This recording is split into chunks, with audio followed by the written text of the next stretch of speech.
Crab story. Once up a time there were 3 crabs. Daddy Crab, Mummy Crab and Baby Crab.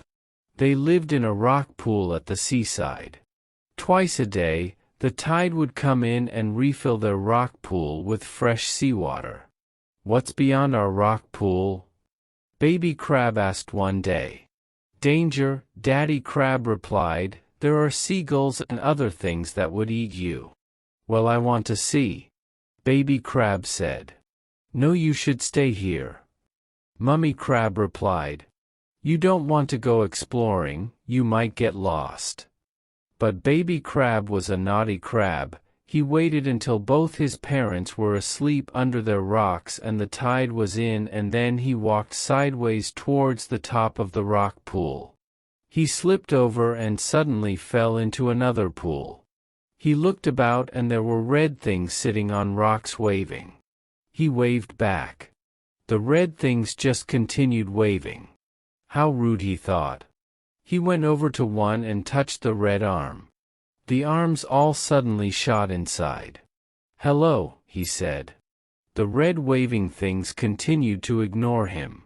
Suddenly he realized that he was all alone and the red waving things no longer looked friendly, they looked scary. "Mum, Dad," he gurgled, but there was no reply. Suddenly he saw a large orange thing move slowly towards him. "Where's my baby?" Mummy Crab shouted when she woke up the following morning, getting ready for a good morning of sifting through sand, feeding.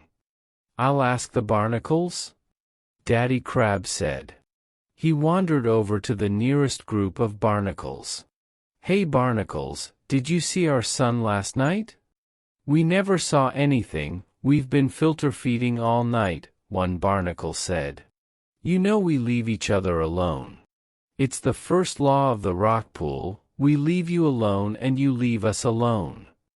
"I think I might have seen him go into the next pool," one barnacle said.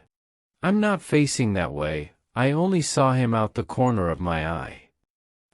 Daddy Crab said. "I'll go and have a look." He sidled back to Mummy Crab. "One of the barnacles thinks he might have seen him wander into the next rock pool." "That's where?" "Yes, that's where the starfish lives. You have to go and get him," Mummy Crab said. "Yes, well, you wait here, keep an eye out for seagulls. As it's no longer high tide, I'm going to have to go overland." "Well, be careful. Love you."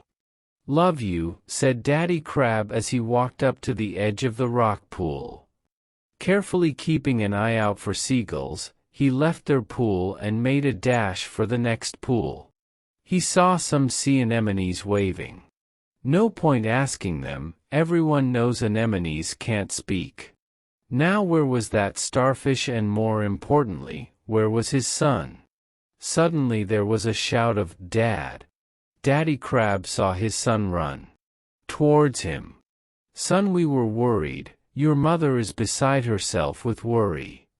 "Sorry, Dad, I wanted to see what was beyond our rock pool." "Ah, son, we never told you, but there's a starfish that lives here. He can eat you." "The starfish won't eat you.